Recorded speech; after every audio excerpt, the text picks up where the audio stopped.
슈마 아도나이 베야푸츠 오예베카 베야누스 메사네카 미파네카. 여호와여 일어나사 주의 대적들을 흩으시고 주를 미워하는 자가 주 앞에서 도망하게 하소서. 샬롬 생각하는 성경 홀리아미입니다. 오늘의 말씀은 하나님께서 이스라엘에게만 알려주시는 특별한 비법에 대한 설명입니다. 특히 두 가지 비법을 알려주셨는데 첫 번째 비법은 이스라엘 각 지파에게 배분된 가나안 땅을 다른 지파들에게 빼앗기지 않는 비법입니다. 하나님은 슬로브앗의 딸들의 의견을 존중하여 그들의 말이 옳다고 인정해 주었습니다. 그러면서 슬로브앗의 딸들 이외에도 모든 지파들에게 유익한 기업의 상속 비법을 알려주셨는데 아버지의 기업에 속한 땅을 아들이나 딸이나 형제 등의 친족 관계에만 상속되게 하셨습니다.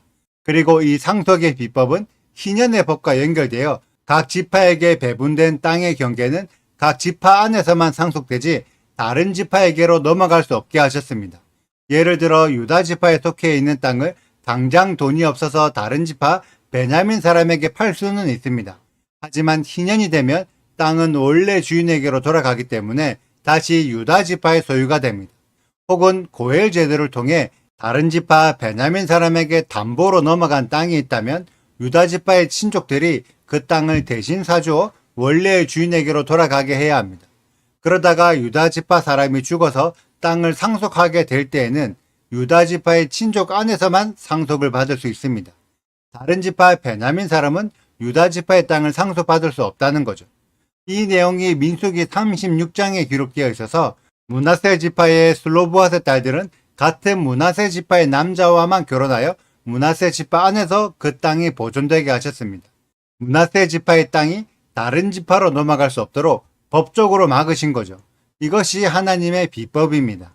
이스라엘이 12지파로 나누어져 있어서 분명히 강한 지파가 있고 약한 지파가 생길 텐데 약한 지파에게 주어진 땅을 강한 지파가 함부로 빼앗지 못하도록 법적으로 조치하여 각 지파에게 주어진 하나님의 기업을 지속적으로 보존되게 하셨습니다.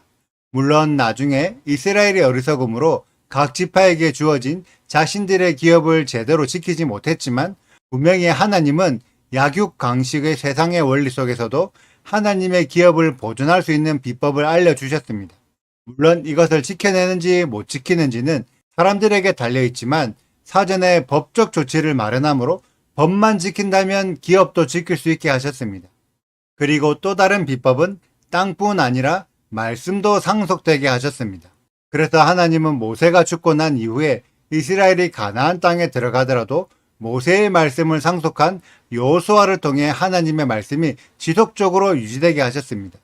이때 만약 여호수아에게 모든 말씀의 권한과 결정권을 다 줘버리면 여호수아가 나중에 변심을 하거나 여호수아 다음 세대의 어떤 인물이 말씀의 권한을 독식하여 말씀을 악용할 수 있기 때문에 하나님은 처음부터 모세의 권한을 여호수아와 제사장 엘르아살에게 나누어 가지게 하므로 여호수아라 할지라도 엘르아살의 판결을 묻게 하시고 엘르아살의 요구를 따르게 하셨습니다.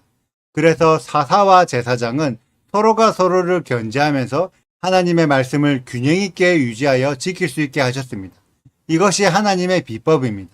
하나님은 결코 한쪽에게 무소불위의 권력을 몰아주지 않으십니다.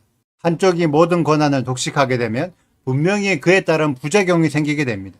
그래서 둘 이상의 세력이 서로가 서로를 견제하면서 균형 있게 말씀을 지키도록 만드는 것이 하나님의 방법입니다. 이스라엘이 이 두 비법을 잘 지킬 때 그 사회는 건강한 사회였습니다. 그런데 이 두 비법이 무너질 때 이스라엘도 함께 타락한 사회가 되었습니다. 나중에 보면 단과 시므온 지파는 하나님께서 주신 기업의 땅을 버리고 다른 땅을 찾아 이동하게 됩니다. 그래서 단과 시므온 지파는 땅을 지키지 못했기 때문에 세력도 약해지고 하나님의 말씀을 버린 타락한 지파가 되었습니다. 그리고 사사와 제사장이 권력을 균형 있게 나누어 가지고 있을 때는 이스라엘이 비교적 하나님의 말씀에 순종했었다면 제사장보다 사사가 권력을 독점하거나 사사와 제사장의 권력을 축소시키고 새롭게 왕이 권력을 독점하게 되었을 때는 이스라엘이 하나님의 말씀을 떠나 불순종하여 우상을 섬기게 됩니다. 그래서 하나님의 비법을 지키는 것은 이스라엘을 건강하게 유지시켜 스스로를 보호하는 방법이었습니다. 그러면 지금 시대의 우리들은 어떠할까요? 이스라엘에게 주어진 기업을 지킬 수 있도록 땅의 경계를 보호하고 있습니까? 수많은 열방에 믿는 자들이 반유대주의 정서를 가지고 있어서 이스라엘 땅을 빼앗은 팔레스타인의 편을 들고 있고 가자 지구를 하마스가 통치할 수 있도록 지원하고 있습니다. 그리고 무슬림들이 이스라엘 땅을 합법적으로 빼앗을 수 있도록 두 국가 이론을 지지하고 있으며 자신들의 땅을 지키려는 이스라엘의 방어를 강력한 군사력에 의한 무재배한 폭력으로 왜곡하고 있습니다. 만약 여러분들의 집에 도둑이 훔치러 들어왔다면 그 도둑을 막을 것입니까? 아니면 방 한 칸을 내어주어 그 도둑이 살 수 있도록 배려하시겠습니까? 내가 도둑을 막는 것은 당연한데 이스라엘이 도둑을 막으면 전 세계가 앞장서 비난하고 있습니다. 이것이 정상적이라고 생각하십니까? 그리고 이스라엘은 성전을 다시 세워 사사 역할을 하는 정치인들과 제사장 역할을 하는 랍비들이 균형 있게 권력을 나누어 가지려고 한다면 열방에 믿는 자들은 성전 건축을 반대하여 제사장들이 세워지지 못하도록 막고 있습니다. 그러면서 자신들은 성경에 기록된 제사장들을 인정하지 않지만 전 세계의 종교 권력을 독점하고 있는 교황은 인정하고 있다는 거죠. 성경 어디든 찾아보십시오. 교황과 같은 자가 기록되어 있는지를요. 지금의 시대는 성경에 기록된 하나님의 비법을 무시한 채 기독교가 세운 새로운 비법이 무조건 옳다고 맹신하고 있습니다. 대한민국도 마찬가지입니다. 중국 사람들이 대한민국 땅을 빼앗아도 아무 말하지 못하고 오히려 새로운 법을 만들어 대한민국 땅을 팔아넘기고 있습니다. 제주도도 이미 오래전부터 태극기가 아닌 중국의 오송 홍기와 북한의 인공기가 휘날리고 있습니다. 그리고 대한민국의 권력 구조가 지나치게 편향적인데도 이것에 대한 위험성을 인지하지 못하고 더욱 편향적인 방향으로 나아가고 있습니다. 지금의 대한민국은 성경적인 기준에 의하면 너무나 위험한 상태이며 언제 하나님의 징계가 임해도 이상하지 않을 정도입니다.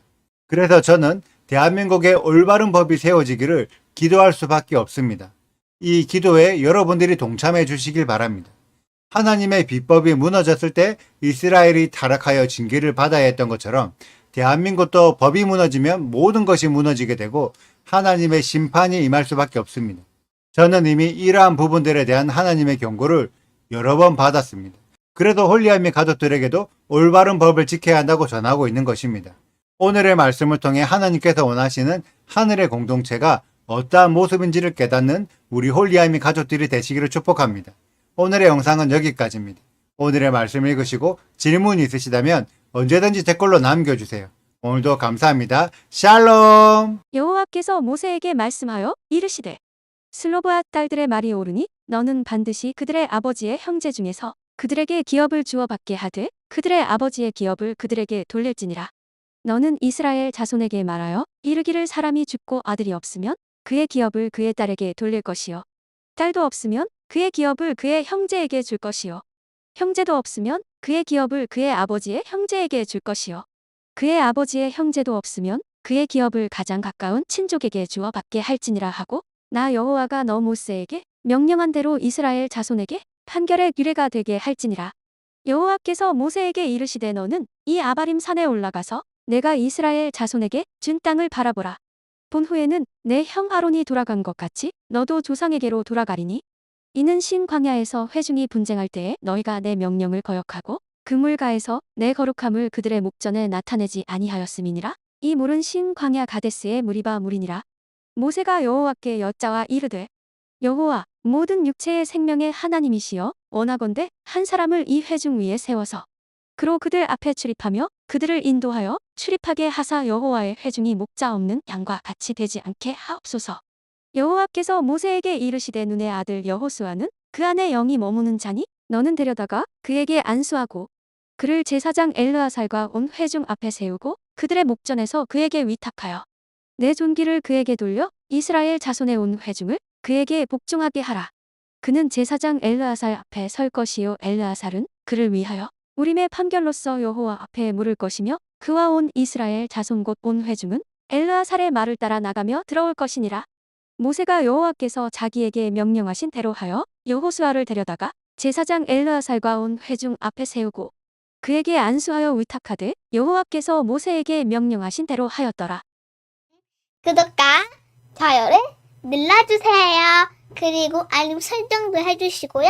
그리고 하트도 꼭 눌러주세요. 슈바 아도나이 리베보트 알레페 이스라엘 여호와여 이스라엘 천만인에게로 돌아오소서.